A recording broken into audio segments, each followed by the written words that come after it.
My name is Iris Tane, and I just turned 18. At my birthday party last night, my dad pulled me aside and spoke in a low voice. "When this is over, you're going to sign some papers for Uncle Wade," he said. "Just a formality." I smiled and nodded. Then I walked into the kitchen, opened my laptop, and transferred my entire inheritance from my grandparents into an irrevocable trust just in case. The next morning, my parents and my younger sister found out the truth. The cabin, the savings, the investments, everything was protected behind a legal wall they could not touch. My dad went pale. My uncle, who had already signed a deal to sell property he never owned, called a lawyer. Before I tell you what happened next, hit like and subscribe. Tell me your city and local time below. I always love seeing where people are listening from. Now let me take you back 6 years. The summer I turned 12, my grandfather picked me up in his old truck and drove me to Cedar Lake. The cabin sat behind tall pine trees beside the water. The porch leaned a little to one side. The screen door never closed right. The whole place smelled like wood smoke, old books, and something sweet I could never name. "Grab the other end," Grandpa said while lifting a fence rail. I grabbed it. We spent the morning fixing rotten fence posts. Grandpa never rushed me. He showed me how to press my thumb into the wood to test if it was weak. "If the wood gives in," he said, "it's done." Inside, Grandma Vivian had sandwiches and iced tea waiting on the kitchen table Grandpa built himself. That evening, we sat on the porch and watched the lake turn gold. "This cabin stays in the family," Grandpa told me quietly. "But family isn't always blood, Iris. Family is whoever shows up. At 12 years old, I thought he was just being poetic. He wasn't. After that, I spent almost every weekend at Cedar Lake. Grandpa taught me how to fix leaks and check the roof. Grandma taught me how to organize books by color because it made the room feel warmer. They showed me every part of that cabin like they were handing me pieces of a secret. Back home, things felt different. Our house in Ridgemont was fine. Not warm, just fine. My younger sister, Kelsey, had the bigger bedroom with lavender walls and expensive furniture. My room still had old carpet from the previous owners. One night at dinner, Dad talked about the cabin. "Dad's place is losing value," he said while cutting his steak. "We should sell it and reinvest." Mom nodded. "Makes sense. Grandpa said the cabin stays in the family," I said. Dad laughed. Not a mean laugh. A dismissive one. "You were 12, Iris. He was just being nice." Then the conversation moved on to Kelsey's debate trophy. Nobody asked about the science fair I had won 2 weeks earlier. After dinner, I noticed a glossy flyer on the counter. Ridgeline Development, lakefront lots, premium prices. Someone had written a phone number on the side. I stared at it for a long moment. Someone was already looking at my grandparents' home and seeing money. 2 years later, Grandpa Harold died. I was 14. At the funeral, I saw Dad and Uncle Wade standing near the dessert table. Wade had a folder under his arm. "We should move on this before probate gets complicated," he whispered. They were talking about the cabin at Grandpa's funeral. I stayed quiet. I was only 14. I had no idea Grandpa had already planned for this exact moment. 2 years passed. Grandma Vivian got sick in March and died in June. The last time I visited her, she held my hand tightly. "The cabin is yours, Iris," she whispered. "Don't let them take it." "I promise." She squeezed my hand once and closed her eyes. After her funeral, Dad sat at the kitchen table looking relieved. "Now we can finally sort out the property," he said. That night I heard him talking to Wade in the garage. "Let's get this moving," Dad said. I stood in the hallway holding a glass of water, and suddenly I realized something terrible. Grandma's death felt like a loss to me, but to them it felt like an opportunity. I didn't cry that night. I made a decision instead. From ages 16 to 18, the cabin became my quiet rebellion. Every Saturday, I drove to Cedar Lake in the old Honda I bought with babysitting money. I fixed torn screens. I swept pine needles off the roof. I repaired weather stripping. At home, the language started changing. The cabin stopped being Grandpa's place. Now it was the family property. Wade started visiting more often. Sometimes he brought folders. Sometimes he brought real estate papers. One night I finally spoke up. Grandma wanted me to keep it. Mom gently put down her fork. "Your grandma was emotional near the end." She said, "This is business. Business." That became their word for everything. By 17, Dad became more direct. "When you turn 18, we'll settle this as a family." But the way he said family made my stomach twist. One afternoon at the cabin, I found an envelope hidden behind old quilts. My name was written on the front. Inside was a business card. Margaret Caldwell, attorney at law. Below her name were 4 small words. Twain Family Trust. My hand shook. Grandma had hidden this for me to find. 3 months before my 18th birthday, Margaret called me. "I need to speak with you before your birthday," she said carefully. That Saturday I met her downtown. Her office smelled like coffee and old paper. She opened a folder and looked directly at me. "Your grandparents created an irrevocable trust 6 years ago," she said. "The cabin, savings, and investments were placed inside it. Total value about $2.1 million. I stared at her. "You are the sole beneficiary." The room felt like it tilted. "The cabin was transferred into the trust years ago," she continued. "Your father and uncle have no legal claim. Why didn't they tell Dad?" Margaret paused. "Your grandfather told me something very clear. He said his sons would sell the cabin before the funeral flowers wilted." Then she added something worse. "Someone has recently been asking questions about the title." After that meeting, I started paying closer attention. One Sunday, Wade came over for dinner. Afterward, he and Dad went into the garage. I stood near the cracked door and listened. "I already signed the purchase agreement with Ridgeline." Wade said, $450,000. My chest tightened. "How do we clean up the title?" Dad asked. "We file a quitclaim deed," Wade replied. "Mom and Dad are gone. We're the legal heirs. What about Iris? She's 17. She can't stop anything." Then Wade laughed. "We'll give her 50 grand for college. She should be grateful." I stepped away from the door with ice-cold hands. Wade had already promised to sell a cabin he didn't own. That night I texted Margaret. "They're accelerating." Her reply came quickly. I expected that. The next Saturday, Margaret explained everything. "The moment you turn 18, you legally become the successor beneficiary," she said. "Once you sign the paperwork, I'll file a legal notice at the county office first thing in the morning. Nobody will be able to sell the property. What if they try anyway? They'll fail." I looked down at the papers. Should I tell my parents? Margaret slowly removed her glasses. "Your grandfather asked me to protect you, not negotiate with them. 9 days before my birthday, Dad announced he was throwing me a party. Big celebration," he said with a smile. "You only turn 18 once," I smiled back. But I knew the truth. My dad was planning my birthday. My uncle was planning to steal my cabin, and I was waiting quietly for both of them to walk into a trap my grandparents built years earlier. 5 days before my birthday, Mom sat beside me on the couch. "Now that you're almost 18, she began softly, "we should make some family decisions together." Together. That word felt fake. "The cabin costs money," she continued. "Taxes, repairs, insurance. If we sell it, we can pay debts and help both you and Kelsey. Grandma wanted me to keep it." Mom's patience slipped for just a second. "Sentiment doesn't pay bills, Iris." Dad walked in at the perfect moment. "I already talked to a buyer," he said proudly. "What company?" "Ridgeline something." I already knew. "I'll think about it," I said. Dad smiled.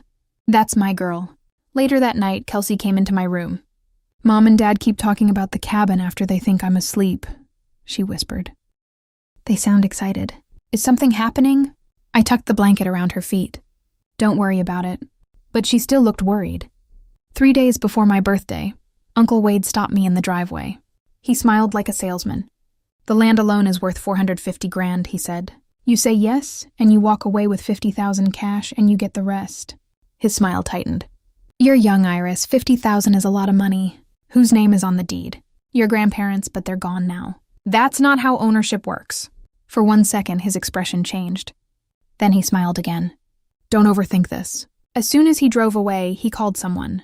I knew exactly who. The night before my birthday, I drove to the cabin alone. The lake was dark and silent. I sat on Grandpa's porch chair and opened Margaret's email. All the legal papers were ready. Everything waited for my signature. At midnight, I read every page twice. Then I closed the laptop and listened to the lake. Grandpa once told me patience wasn't weakness. It's timing, he said. I finally understood. The tears came quietly. Not because I was weak, because I wished things were different. I wished my father cared more about fishing trips than property values. I wished my mother had asked what I wanted. I wished I didn't need legal papers to protect myself from my own family, but wishes do not win legal fights. Documents do. I went home and set my alarm for 11:45 p.m. At midnight, I would turn 18. At midnight, everything would change. 11:50 p.m. The house was silent. I joined a video call with Margaret. "Ready?" she asked. "Ready?" The clock struck midnight. I signed the acceptance papers. Just like that, I officially became the legal beneficiary of the Twain Family Trust. Margaret explained the next step. At 8 a.m., I'll file a legal notice with the county office. Once it's recorded, nobody can sell the property. I looked at the signed page in my hands. This isn't a trick, Margaret said gently. This is your grandparents' final gift. Downstairs, my family slept peacefully. They had no idea Uncle Wade's fake paperwork was already worthless. That same night, Wade printed forged documents at his apartment.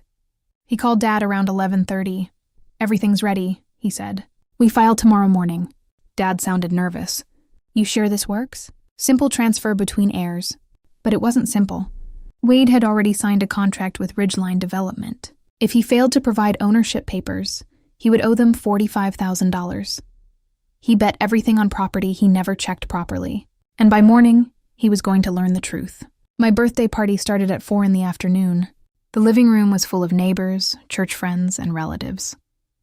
There were balloons and cake and silver decorations. I smiled. I opened gifts. But inside my jacket pocket was the paper that changed everything. Dad stood near the cake and raised his glass. Iris is officially an adult today, he announced proudly. And our family has exciting plans for the future. He looked directly at me. Right, Iris. Every face turned toward me. Thanks, Dad. I said nothing more. Later, Nora Beckett from next door to the cabin quietly pulled me aside. I saw your uncle at the property last week, she whispered. He brought 2 men in suits and measured the land. He had already shown the property to buyers. Before he even owned it, after the cake was served, Dad stood again. Our family has struggled financially, he announced loudly. But Harold and Vivian left us something valuable. The cabin at Cedar Lake. The room became very quiet. And as a family, he continued, we've decided to sell it. We've decided. The words hit me like cold water. Dad smiled at me. Iris understands this is best for everyone. I slowly set down my fork. I never agreed to sell the cabin. Dad's smile froze. She's joking. He laughed nervously. I'm not joking. Wade stepped forward. This isn't the time for this. I looked at him calmly. You're right. The time is 8 a.m. tomorrow morning. Silence filled the room. Nobody understood what I meant, but Wade suddenly looked nervous. Guests started leaving soon after. Once the house emptied, Mom turned toward me angrily. Do you have any idea what your father is going through? She snapped. He could lose this house. And you're trying to sell Grandma's. We are a family, she shouted. And if you love this family, you wouldn't need a lawyer. I froze. How do you know about a lawyer? Mom didn't answer. Instead, she admitted Wade had searched through my bag and found Margaret's business card. The room spun. They had gone through my personal things. Before I could speak, Nora stepped into the kitchen. That girl has every right to speak with a lawyer, she said firmly. Mom glared at her. This is family business. Nora didn't back down. Vivian would want Iris protected. After Nora left, Dad closed the kitchen door. The house suddenly felt small. Here's what's going to happen, Dad said slowly. Tomorrow morning we file the paperwork. The cabin sells. You get $50,000. Out of how much? Nobody answered. And if I refuse? Dad's face hardened. Then you're on your own. No help with college. No living under this roof. The words hurt more than I expected. You're threatening to kick me out. I'm asking you to be part of this family. I stood up. I am part of this family, I said quietly. I'm the part that keeps promises. Then I walked upstairs. That night, I sat on my bed holding the signed trust papers. My grandparents had known exactly what would happen, and they protected me before I even understood why I needed protection. At 8 a.m. the next morning, the county recorder's office opened. Margaret Caldwell was the first person through the door. She handed over the trust documents and filed the legal notice against the cabin property. Done. From that moment forward, anyone checking the title would see the truth. The cabin belonged to the trust, and I was the beneficiary. At 8:14, Margaret called me. It's done, she said. I sat quietly at the kitchen table eating cereal. Dad and Wade came downstairs dressed for business. We'll be back by lunch, Dad said while grabbing his keys. I looked up calmly. Good luck. At 9:05 a.m., Wade handed his quitclaim deed to the county clerk. The clerk typed the property number into her computer. Then she stopped. I can't record this document, she said. BDE blinked. Excuse me? The property is owned by the Twain Family Irrevocable Trust. It has been for 6 years. Dad stepped forward. That's impossible. The title records are clear, the clerk replied. Then she added the final blow. There's also a legal notice filed this morning. UDE's face drained of color. Dad slowly turned toward him. You said this was simple. I didn't know about the trust. You're a real estate agent. Dad shouted. How did you not check? Margaret sat quietly in the waiting area watching everything happen. She never said a word. She didn't need to. At 9:22, Dad called me. What did you do? He demanded. I accepted what Grandma and Grandpa left me. You went behind our backs with some lawyer. Dad, I said softly, the lawyer has been involved for 6 years. You just never asked. Heavy silence filled the line. This was my parents' property, he whispered, and they chose me to protect it. Another long silence. Not because they didn't love you, I said carefully.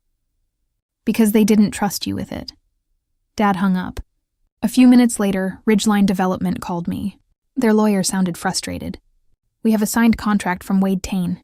He doesn't own the property, I replied. There was a pause. Then the lawyer asked quietly, Is the cabin for sale? No. That same afternoon, Margaret gave me worse news. The notary stamp on WDE's paperwork appears fake, she said. My stomach dropped. That's illegal, isn't it? Yes, my uncle hadn't just tried to steal the cabin. He had committed a crime. Dad came home around 2 in the afternoon looking exhausted. Mom had clearly been crying. Dad sat across from me at the table. The bank is after me for $180,000, he admitted quietly. The store is gone. The cabin was supposed to save us. I'm sorry about the business, I said honestly. But the cabin was never yours to sell. Mom stepped forward. Your grandparents weren't thinking clearly near the end. They created the trust 6 years before they died, I replied. Dad slammed his hand on the table. I'll contest the trust. Then Margaret's voice came through my phone speaker. I had already called her. Mr. Tane, she said calmly, fighting this trust will cost more than the property itself. The trust is airtight. Dad stared at me, and for the first time in my life, I saw something different in his eyes. Not anger, defeat. 2 hours later, Wade called the house. Ridgeline was suing him for damages. His voice shook. They're accusing me of fraud. Dad's answer was cold. Did you commit fraud? I thought we owned it. You're a real estate agent, Wade. You never checked? Silence. Then Wade admitted something terrible. I found a notary stamp. Dad inhaled sharply. And that's forgery. Wade whispered. I need a lawyer. So do I, Dad replied before hanging up. Over the next few weeks, everything fell apart. Ridgeline sued Wade. The county opened an investigation into the fake notary stamp. UDE's real estate license was suspended. People in town started talking, not because I spread rumors, because court records are public. Soon everyone knew the story. Harold T. Maine's sons tried to sell his cabin. His granddaughter stopped them. Some people called me brave. Others called me cold. I didn't argue with either side. One afternoon, Wade called me. Please, he begged. Ask your lawyer to remove the legal notice. Maybe I can still fix this. The notice stays, I said. Your grandparents would be ashamed of you. I looked at Grandpa's framed photo on my desk. My grandparents are the reason the trust exists, I answered quietly. They chose this. He hung up. Dad eventually stopped fighting. He sold the building supply store at a loss and worked out a payment plan with the bank. Mom went back to work at a pharmacy. The house stayed, barely for 2 weeks. Dad and I barely spoke. The silence inside the house felt heavy. One evening, Kelsey called me from a friend's house. I don't understand everything, she said softly. But I'm sorry they hurt you. My throat tightened. Thanks, Kelsey. In late April, I drove back to the cabin. The trees beside the lake were blooming. I unlocked the door with the key Grandpa gave me years earlier. The cabin smelled exactly the same. Pine, old books, sun-armed wood. I walked through every room slowly. The kitchen table Grandpa built. Grandma's colorful bookshelves, the porch where we watched sunsets. Then I found another envelope in the desk drawer. My name was written on the front in Grandpa's handwriting. Inside was a letter. He wrote that he loved his sons, but they never understood the difference between something that has value and something that is valuable. Then came the line that broke me. I chose you because you asked if the roof needed fixing before you ever asked what the place was worth. At the bottom, he wrote, take care of it. It took care of you first. I sat on the porch for a long time after reading that. A week later, Margaret called again. The legal notice can now be removed. She said, the title is fully secure. And Wade, He settled with Ridgeline by taking out a personal loan. The deal is dead. Then she added, "One more thing.